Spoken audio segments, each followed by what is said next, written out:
Hermanos, que el Señor les bendiga. Si fueran tan amables de abrir la palabra de Dios ahí en el Evangelio de Mateo capítulo 2, vamos a leer los versículos 10 y 11, que es la porción bíblica en la cual nosotros vamos a desarrollar hoy nuestro sermón.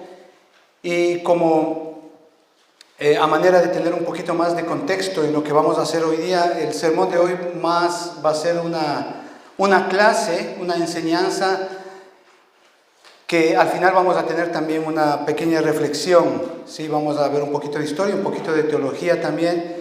Así que, hermanos, en este sermón también vamos a aclarar muchas preguntas que de pronto por lo que el mundo enseña, por lo que vemos en la televisión, en este tiempo, pues hay ciertos conceptos, hay ciertas figuras, ciertas ideas con respecto a la Navidad que no son tan claras o que no son correctas o que de hecho son realmente mentira. Y eso es justamente lo que vamos a aclarar hoy día en este mensaje. Y justamente esta es la idea de toda esta serie de mensajes que hemos estado desarrollando sobre la Navidad, ¿sí? Así que vamos a leer, hermanos, ahí en el libro de Mateo capítulo 2, versículos 10 y 11, dice así: Al ver la estrella se regocijaron con muy grande gozo, y al entrar en la casa vieron al niño con su madre María, y postrándose le adoraron, y abriendo sus tesoros le ofrecieron presentes: oro, incienso y mirra.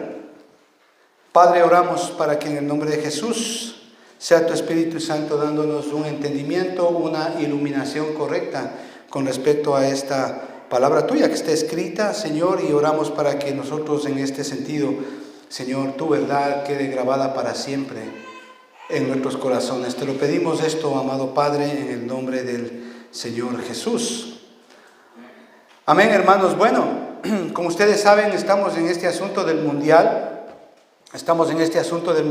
Y una de las cosas que a mí más me ha impactado con respecto al mundial no es tanto que los equipos más poderosos, por así decirlo, más aptos para llegar a ser campeones de fútbol del mundo han salido ya, sino que una de las cosas que a mí más me ha impactado es ver la devoción, ver la fidelidad de los hinchas de las selecciones de fútbol que están jugando ahí en Qatar. Es impresionante ver cómo están ahí, cada que juega su selección, están ahí gritando, están animando a su equipo por más de 2 horas. He tenido la oportunidad de ver en las noticias que incluso muchos de esos hinchas, de esos fanáticos a la selección de su país, incluso han viajado muchísimos meses en bicicleta para llegar a la ciudad de Qatar y estar apoyando a su selección. Y vemos no solamente eso en las noticias, vemos cómo estos hinchas, estas personas que apoyan a su selección de fútbol están en las calles gritando por su país, están con sus camisetas, ¿verdad? Diciendo, bueno, yo pertenezco a este país, amo mi país, esta es mi selección. Y no se diga ya el momento que está jugando su país, su selección ahí en el estadio. Ellos están gritando, bailando, silbando, apoyando. Vemos realmente una devoción impresionante de estas personas hacia un equipo de fútbol.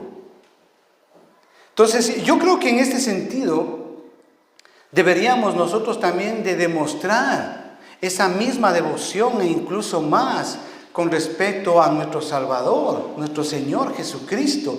Y eso es lo que hemos estado viendo a lo largo de todas estas semanas en esta serie. Tenemos una camiseta que está en nuestro corazón y que se llama Jesucristo, que deberíamos defender, deberíamos de gritar en las calles, en las plazas, donde quiera que estemos, en el trabajo. ¿Quién es nuestro Señor?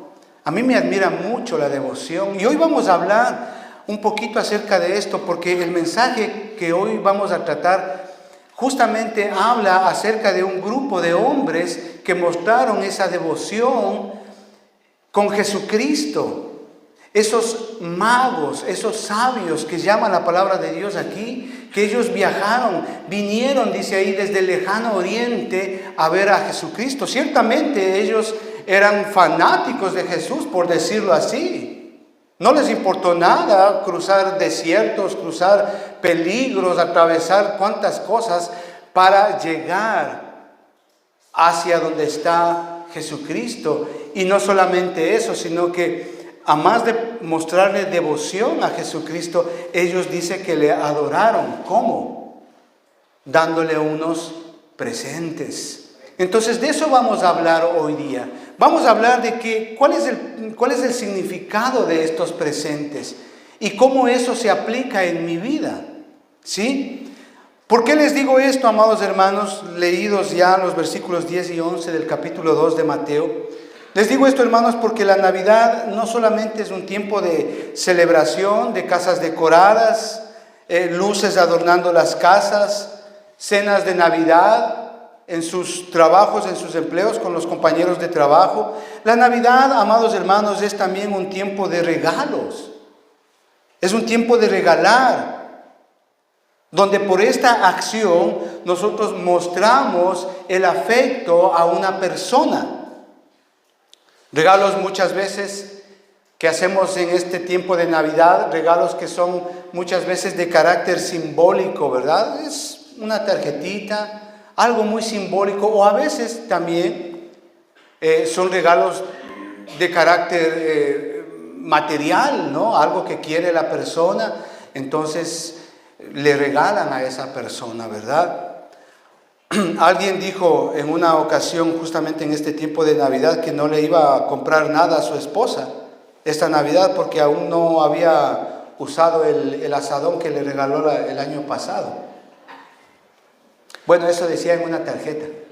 Eso decía en una tarjeta. Hay tarjetas así que tienen esos eslogans, ¿verdad? Bueno, uno en este sentido pues tiene que pensar bien y a veces lo mínimo que podemos regalar a una persona en este tiempo es una tarjeta de Navidad. Entendemos pues que la Navidad, este tiempo se trata no solamente de regalos, sino también de regalar. Y esto precisamente es la naturaleza de la Navidad. Yo creo que en este sentido todo empezó, ¿verdad?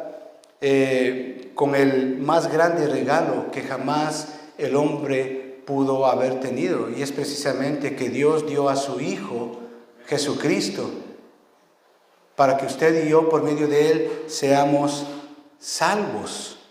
Él es nuestro Salvador. Dios nos dio a su Hijo. Por eso es ahí en 2 de Corintios capítulo 9 versículo 15 dice ahí que nosotros tenemos un don, o se nos ha dado un don inefable. Gracias a Dios, dice, por su don inefable. Es decir, Pablo está haciendo referencia justamente a Jesucristo como el don más grande que ha dado Dios a la humanidad. Por eso es que hoy vamos a ver los regalos para Jesús. ¿Sí? Ahí está el título, hermanos. Me parece que este es el capítulo o la serie sermón número 4 en este sentido.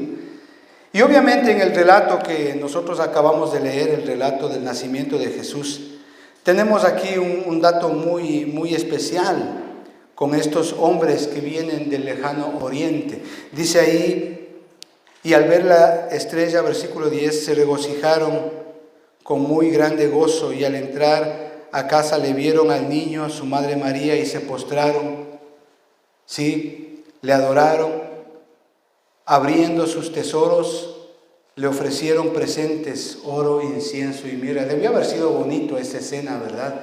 Yo me imagino ahí, llega toda una caravana de hombres, la palabra de Dios, ahí si me acompaña al capítulo 2, versículo 1 y 2 de Mateo, dice así, mire, léalo conmigo. Cuando Jesús nació en Belén de Judea, en días del rey Herodes, vinieron del oriente a Jerusalén unos magos, diciendo, ¿dónde está el rey de los judíos que ha nacido? Porque su estrella hemos visto en el oriente y venimos a adorarle. Qué interesante, hermanos, qué interesante. Bueno, para que me entienda aquí, la palabra mago que usted lee aquí no es la palabra mago como la entendemos hoy día. Usted sabe, aquella persona vestido de negro que tiene un sombrero y del sombrero saca un conejo. No. De ese mago, de ese tipo de magos no está hablando aquí. La palabra magos, ¿sí?, que está escrita aquí, hace alusión a personas que son realmente sabias, que tienen mucho entendimiento y que son de muchísima autoridad, por la raíz con la que se escribe esta palabra. Por eso es que incluso algunas versiones no utilizan la palabra magos, sino la palabra sabios. ¿Sí? Entonces ahí, ¿qué es lo que vemos en estos versículos 1 y 2 del capítulo 2 del libro de Mateo? Este es el relato en cuanto a los regalos que recibió el Señor Jesús. Siendo un niño, lo entendemos así. Lo encontramos aquí justamente en el relato de Mateo. Es decir, la imagen que vemos aquí es de una gran caravana, de hombres que vinieron del lejano oriente, cruzando el desierto. ¿Para qué? Dice el versículo 2, para ver al Rey de Reyes, al Rey de los judíos. Saben a qué han venido. Ellos saben, no están ahí por coincidencia, no están ahí por casualidad. Ellos saben para qué están ahí. Saben que ya ha nacido, saben que se ha cumplido el tiempo de las profecías. ¿Por qué? Porque ellos fueron guiados por una estrella. Fueron guiados desde el cielo y vienen al Señor Jesucristo, donde está Él, ¿a qué? A adorarle. ¿Cuál es la manera que ellos le están adorando? Dándole, abriendo sus tesoros, dándole oro, incienso y mirra. Esa es la manera por la cual ellos le están adorando. Ahora, aquí nosotros podemos ver en este relato, hermanos, que Mateo, el relato que nos da es muy significativo, porque ahora nos muestra otra ubicación donde está el Señor Jesucristo. Ya no está ahí en ese establo, ya no está en ese pesebre que vimos en Lucas, recordará usted, Él ya no está ahí. Él está en una casa, dice, como lo vemos ahí. Y al entrar, versículo 11, al entrar en la casa, vieron al niño con su madre. No es un mesón, no es un establo donde obviamente el Señor Jesucristo se le puso ahí en el pesebre cuando María dio a luz. No es ahí, dice la palabra ahí, que Él está en una casa. Ahora Jesús y sus padres están en una casa, diferente a un establo, diferente a un mesón.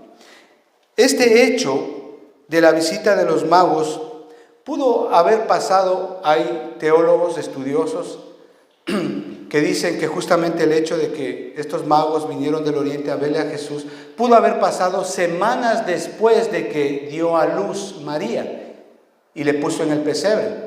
O pudo haber pasado meses, incluso hay algunos que dicen que pudo haber pasado incluso 1 año y medio después de que el Señor Jesucristo nació. ¿Por qué decimos esto? Por las palabras que utilizan los evangelios. Cuando, por ejemplo, usted ve la palabra niño ahí en el versículo 11 del libro de Mateo, ¿sí? Y usted compara la palabra niño que Lucas nos da en el evangelio de Lucas. Cuando Lucas se refiere al niño Jesús que fue puesto en el pesebre, esta palabra niño hace referencia en el original a un bebé recién nacido. Sin embargo, la palabra que está usando Mateo aquí, niño, en el versículo 8 y en el versículo 11, hace referencia a un niño pequeño. Si a eso nosotros le unimos que no está ya en el establo, no está en el pesebre, sino que está en una casa, entonces de ahí obviamente entendemos que este hecho de los magos pudo haber ocurrido después de que María dio a luz y Jesús fue puesto en un pesebre. Y para este tiempo, obviamente, según el texto ahí, leemos que José y María ya estaban acomodados en una casa. La palabra que ellos utilizan en el original casa es para una casa, no es para un mesón, no es para un lugar de acomodamiento, no es un aposento alto. Recordarán, eso estudiamos hace algunas semanas. Es una casa, es decir que José y María ya se acomodaron, se establecieron en una casa. Ahora, obviamente, no sabemos cuántos magos fueron, no sabemos. Hay estudiosos, Hay teólogos que aluden a que posiblemente fueron 70 magos que venían del lejano oriente, de Babilonia.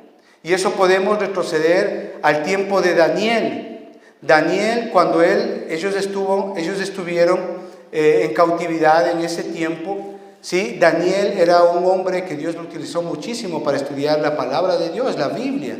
Y posiblemente fueron hombres que fueron educados y que pasaron el conocimiento que Daniel tenía con respecto al advenimiento del Mesías. Por eso es que estos hombres, vamos a ver más después, ellos todo lo que hicieron, lo hicieron con un entendimiento, como una revelación del cielo. Todo lo que hicieron no fue de gana, lo vamos a ver después. Es decir, volviendo al texto, no sabemos cuántos sabios o cuántos magos fueron a ver a Jesús. Erróneamente se asocia que fueron 3, erróneamente. ¿Pero por qué? Porque vemos los regalos que se le dio al Señor Jesucristo ahí, que son 3, oro, incienso y mirra. Pero la palabra de Dios no indica, no nos dice cuántos fueron. Probablemente fueron más de 3, una caravana entera, porque solían viajar de esa manera. Esta clase de gente del lejano oriente solían viajar de esa manera en caravanas, y muchísimos. Pero cuando usted vea ahí que son 3, incluso se les dio el nombre en alguna ocasión, Gaspar, Baltasar y Melchor, me parece. Pero ese asunto de que les dieron ese nombre y les asociaron que son 3 magos fue un hecho que sucedió 700 años después que nació Jesucristo. O sea, estamos hablando cuando ya la Iglesia Católica Romana era erróneamente, ¿no? Tampoco ese hecho es confiable, el nombre de esas personas. No, la Biblia no nos dice de eso. La Biblia tampoco habla de eso, no nos da información acerca incluso de los nombres o de quienes eran, no nos da la información. Estos magos no estuvieron ahí cuando María dio a luz, ahí en ese pesebre, en ese mesón, no estuvieron ahí. Es decir, que cuando usted ve, por ejemplo, una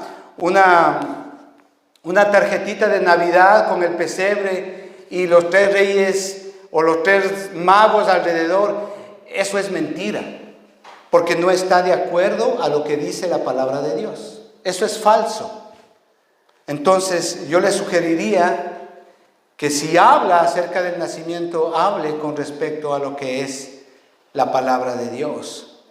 Entonces, por esa razón es que estamos dando todos estos hechos que son bíblicos, ¿ok? No son tradición, no son historia, son hechos bíblicos, ¿ok? Estos magos, como les dije, no estuvieron presentes cuando María dio a luz y obviamente le puso en el pesebre. Estos sabios llegaron a Jesús cuando Jesús ya era un niño, ¿sí? Y como les dije hace un momento, el texto, el original que usa Lucas, comparado al original que usa Mateo, refiriéndose al niño, a un niño, es totalmente diferente. Lucas utiliza niño haciendo referencia a un bebé recién nacido. En cambio, Mateo hace referencia, esta palabra niño, a un niño pequeño. En su original significa eso. Es muy interesante aprender estas cosas, hermano, que nos da más entendimiento de lo que estamos leyendo. Pero lo que sí sabemos es que estos hombres eran sabios. De hecho, esa palabra mago, como les dije al principio, no quiere decir aquel que saca conejitos del sombrero. No tiene nada que ver esa palabra con la palabra que está escrita aquí.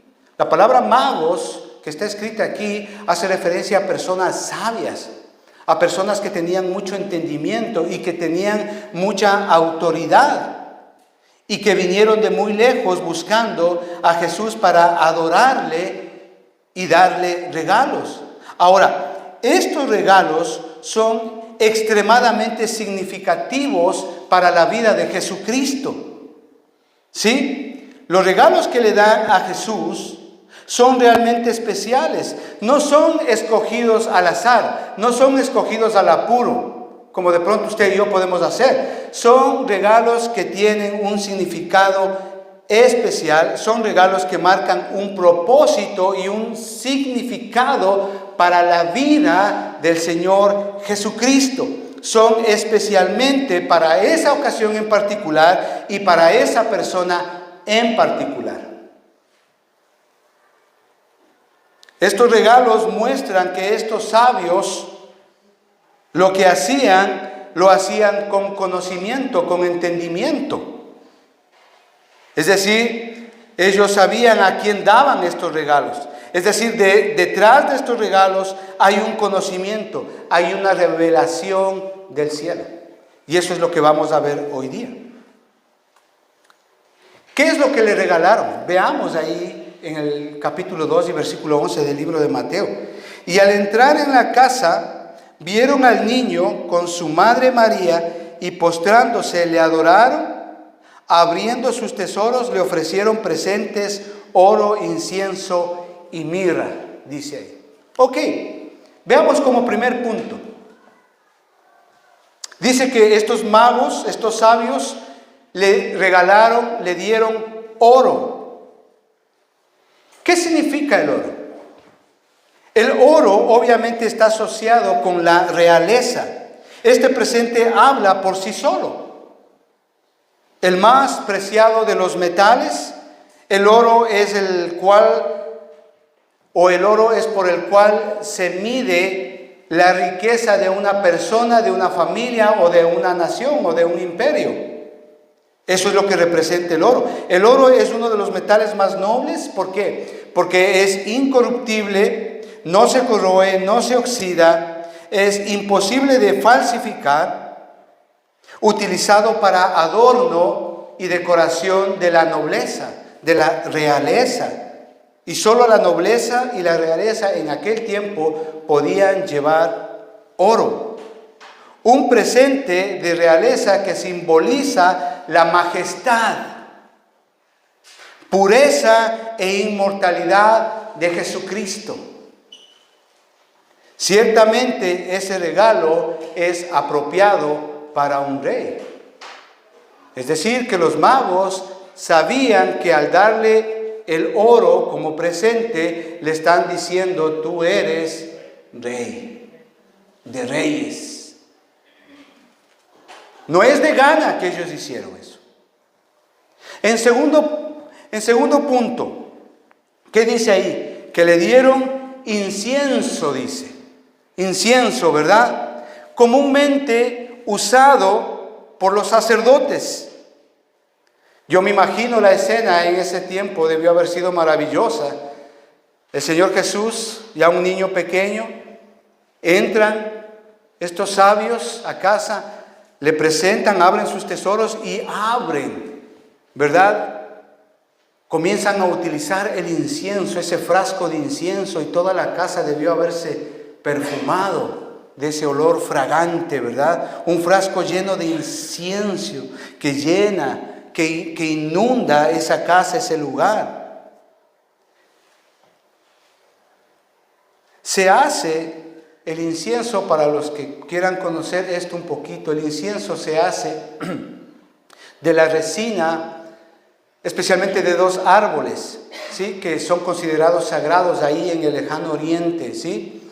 Es decir, se le hace un tajo al árbol para que comience a salir la resina. Luego se recoge esa resina y se deja secar por más o menos 3 meses, ¿sí? El color de esa resina puede ser amarillento o transparente, ¿ok? Después de los 3 meses que ya se ha secado, se lo pone al fuego.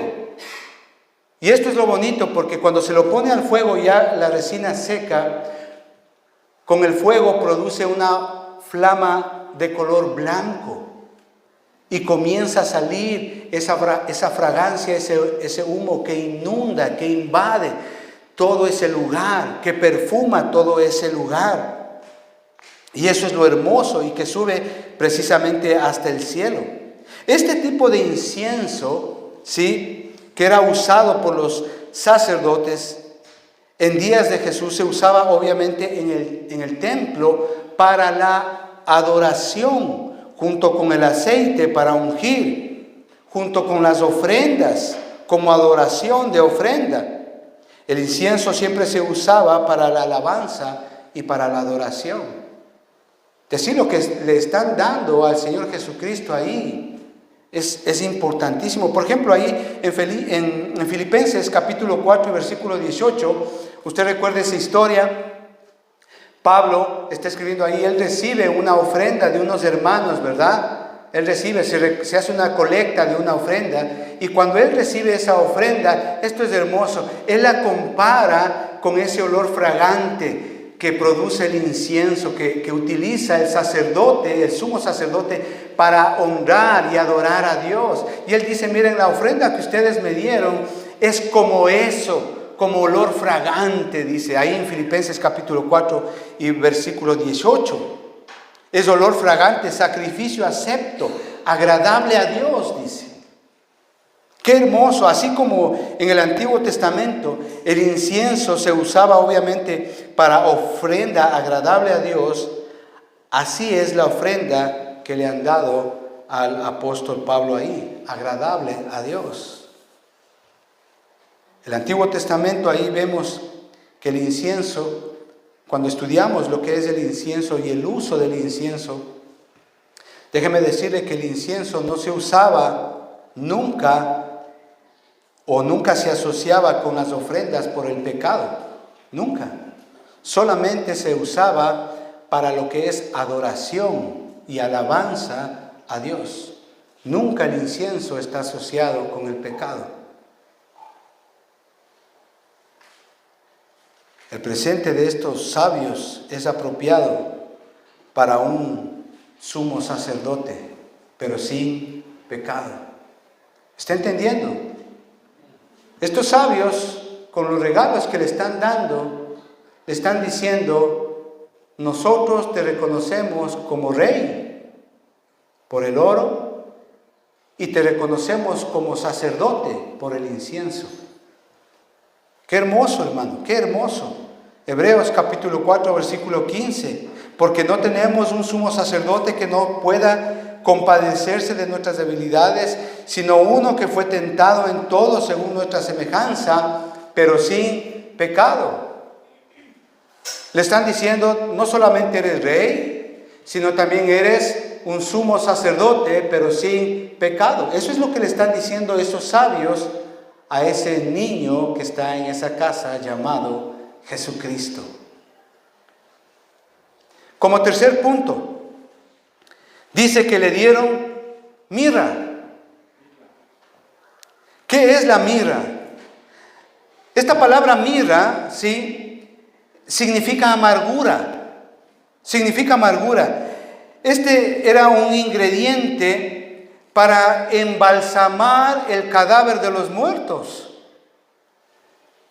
Se usaba y se ponía de entre las capas que envolvían al cadáver.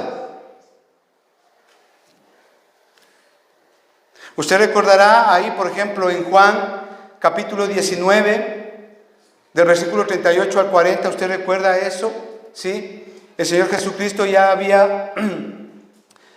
le habían bajado de la cruz y Él está muerto, le llevan al sepulcro, y recuerda usted que ahí hay un hombre llamado José de Arimatea, ¿verdad?, que tiene una conversación con Pilato y le dice, oye, haz el favor, si fueras tan amable de darnos del cuerpo del Señor Jesucristo. En eso viene Nicodemo trayendo 100 libras de mirra. ¿Para qué? Para justamente envolverle al Señor Jesucristo, que ya está muerto, envolverle con el lino y obviamente usar la mirra para que el cadáver no se descomponga. La mirra era un elemento que se usa muchísimo, y la Biblia habla mucho, en el Antiguo Testamento y en el Nuevo Testamento habla mucho de para qué se usaba esta mirra, y era justamente para embalsamar a una persona ya muerta. Y un ejemplo claro lo tenemos ahí, en Juan. Este líquido obviamente se fabricaba en la ciudad de Esmirna, ahí hoy Turquía. De ahí se deriva la palabra mirra, de Esmirna. Por eso es que tenemos una asociación fonética en este sentido. ¿Ok? Ahora, la pregunta que yo le quisiera a usted, entendido esto, que yo le quisiera hacer a usted, ¿sería capaz usted de dar un regalo de Navidad a una persona a quien quiere darle un frasco de mirra? ¿Sería capaz usted de dar un frasco de mirra a una persona a quien aprecia mucho ahí de Navidad? Bueno, sin embargo de esto, y pese a esto que estamos explicando, ese fue uno de los regalos para ese niño llamado Jesús en esa casa. ¿Cuál es el significado de ese regalo del Señor Jesucristo ahí? El significado es único, porque este regalo fue dado a alguien que había nacido con el único propósito de morir. Mire, antes de que María unja a Jesús con aceite y perfume, ahí en el libro de Juan capítulo 12, estos sabios ya lo hicieron, presentándole esta ofrenda de mirra al Señor Jesucristo.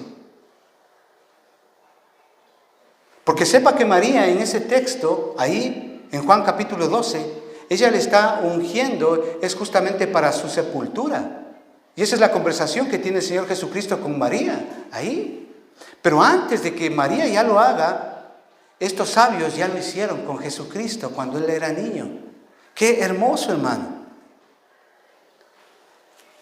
A quien venimos a adorar, no solamente es nuestro Rey, no solamente es nuestro sumo sacerdote, sino también es nuestro Salvador.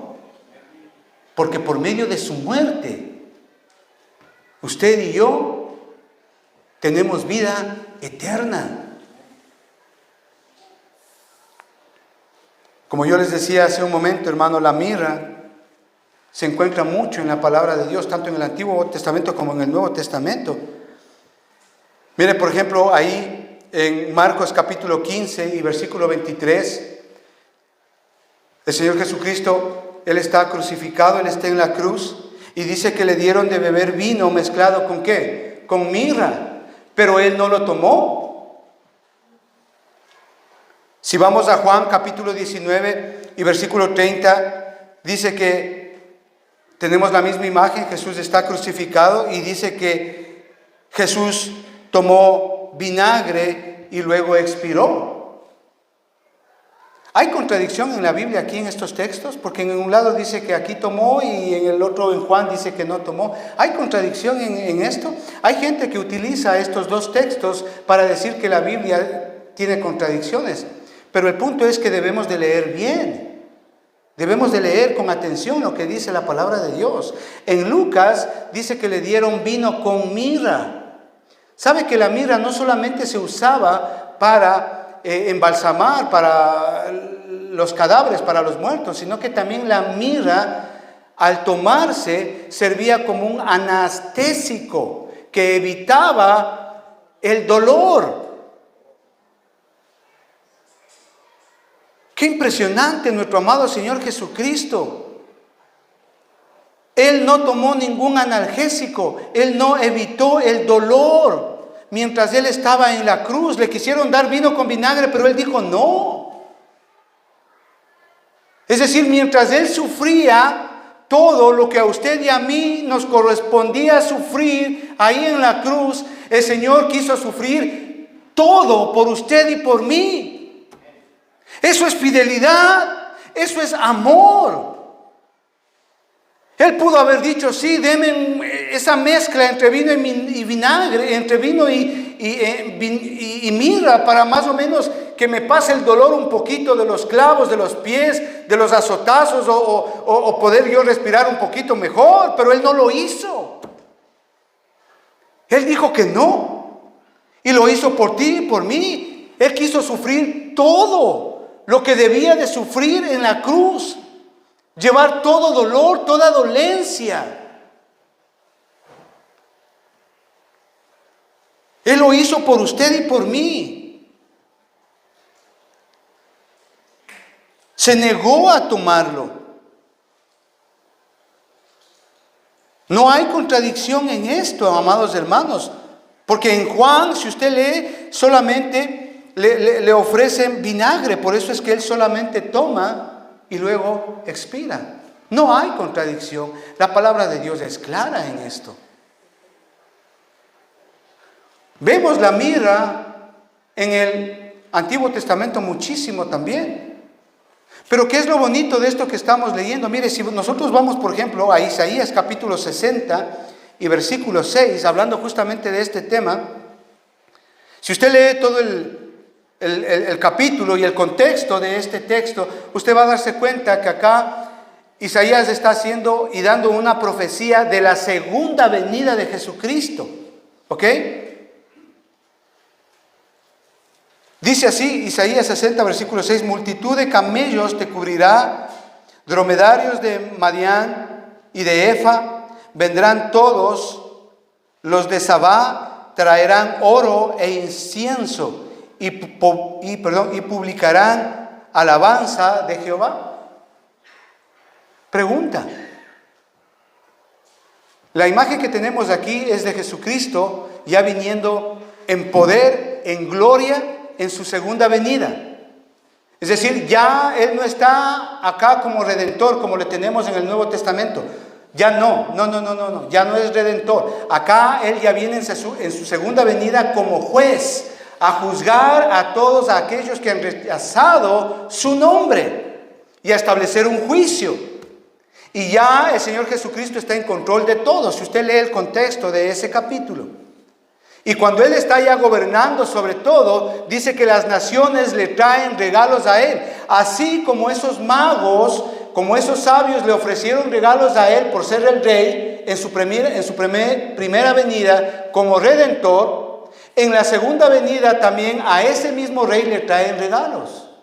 Pero note usted que en su segunda venida en este texto no hay mirra, solo hay oro e incienso. ¿Por qué? Porque la muerte ya no tiene lugar. La muerte ha sido vencida. Jesucristo ya murió por ti y por mí.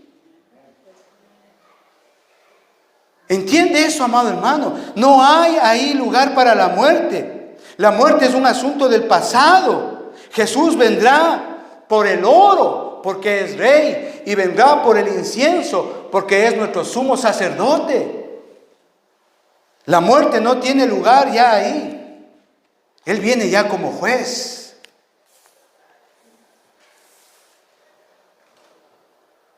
Eso es lo que les están regalando estos sabios al Señor Jesucristo. Estos sabios, amados hermanos, conocían seguramente mucho acerca de Jesús. Aún antes incluso de que Él naciese. Hay muchísima cristología en el Antiguo Testamento. Muchísimo. Isaías, Jeremías, Malaquías, los salmos mesiánicos que leyó mi hermano. Hay muchísima cristología en el Antiguo Testamento. Y estos sabios, por algunos teólogos podemos entender, estudiosos de la palabra, pudieron haber sido enseñados por Daniel. Daniel les dejó estas enseñanzas cuando ellos eran cautivos ahí en Babilonia. Y estos sabios transmitieron esta enseñanza del Mesías que había de venir, estudiando las profecías acerca del Mesías.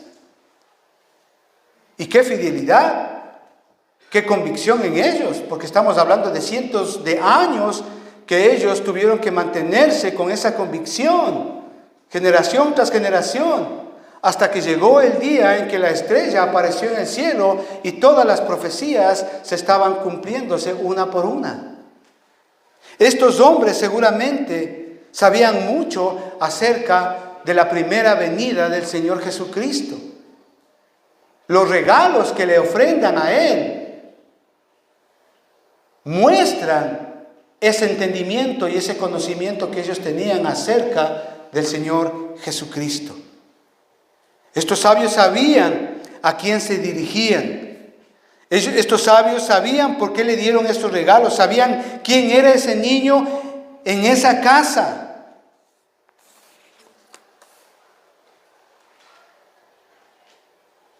Por esta razón, amados hermanos, los regalos que recibe el Señor Jesucristo son muy representativos de lo que Él es. Es nuestro Rey, por eso le dan oro. Es nuestro sumo sacerdote, por eso le dan incienso. Y Él es nuestro Salvador, por eso le dan mirra.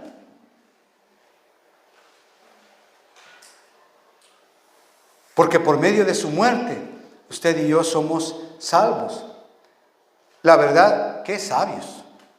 ¡Qué sabios!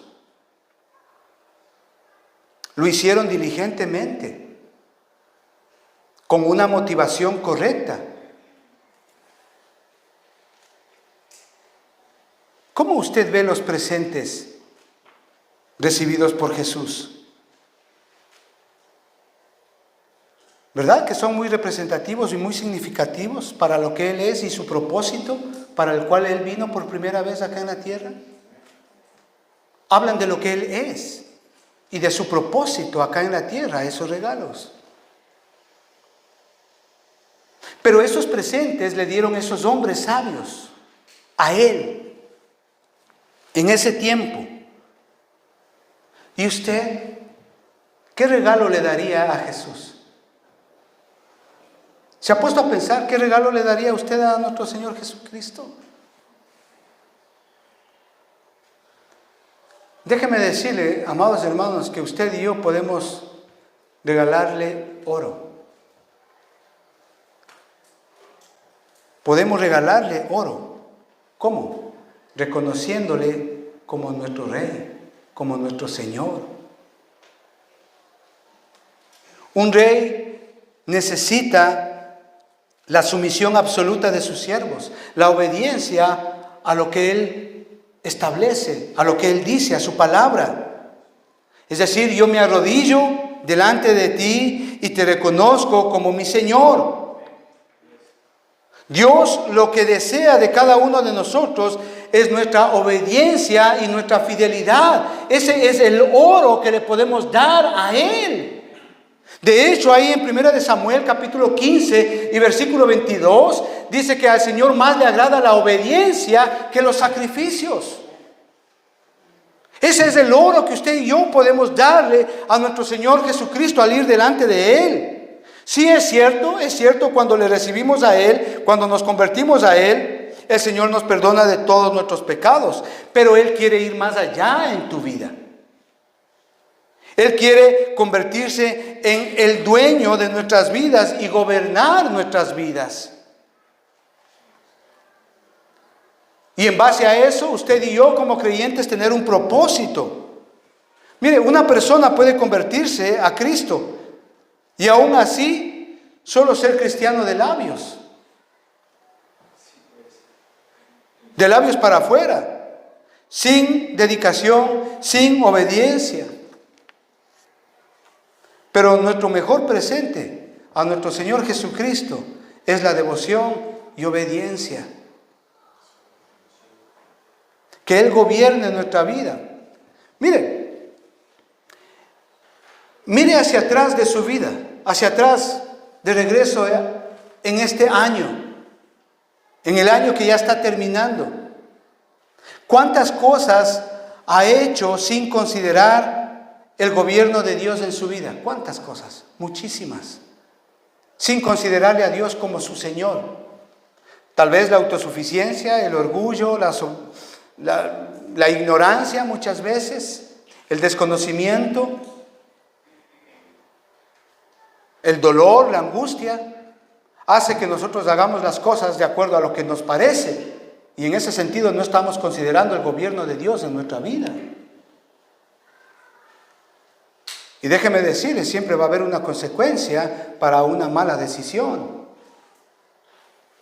¿Cuán obediente ha sido usted durante este año? ¿Cuánta devoción usted ha mostrado al Señor durante este año? ¿Cuántas cosas ha hecho usted a su manera? y no a lo que Dios le dice cómo hay que hacer.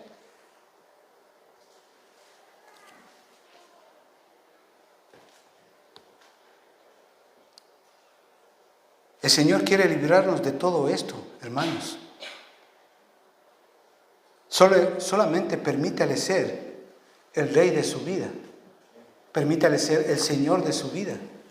Que Él sea guiando su vida, que Él sea guiando sus decisiones. ¿Podemos darle incienso? Claro que sí. Claro que podemos darle incienso a nuestro sumo sacerdote. Él es nuestro sumo sacerdote. Hebreos capítulo 4, versículo 15, que ya lo leímos. Podemos ir confiadamente a Él. Sabemos que Él está con nosotros, sabemos que Él entiende toda aflicción, todo dolor, toda angustia que estemos pasando, que podamos pasar e ir confiadamente a Él y decirle: Señor, ahí está mi dolor, ahí está mi aflicción, sé que tú ya has pasado lo que yo estoy pasando, Señor, te entrego a ti, venid todos los cargados y afligidos y yo os haré descansar. Él es nuestro sumo sacerdote, Él me entiende, Él es el que está entre Dios y yo, Él es el que intercede por mí. Claro que podemos darle incienso, adorándole y alabándole y honrándole a Él por lo que Él es, cantándole por lo que Él es, mostrándole adoración, mostrándole servicio. Y sabemos que Él nos ayudará en todo lo que estamos pasando. Esa es la convicción de todo creyente, porque Él es nuestro Emmanuel. Él está junto a nosotros, con nosotros. ¿Podemos darle mirra? Claro que sí. Claro que podemos darle mirra, hermanos. ¿Cómo? Entregándole nuestro corazón a Él. Muriendo a nuestro yo. Dejando de ser yo mismo y permitiendo que Jesús sea el que gobierne mi vida. Muchas veces solamente somos yo en mi vida. Es que me hizo esto, es que me pasó esto, es que no entiendo esto, es que esto, solamente hablas de yo. Claro, podemos entregarle nuestro corazón. Es ahí donde está nuestro yo. Y permitirle al Señor que gobierne nuestra vida. Claro que podemos darle mirra.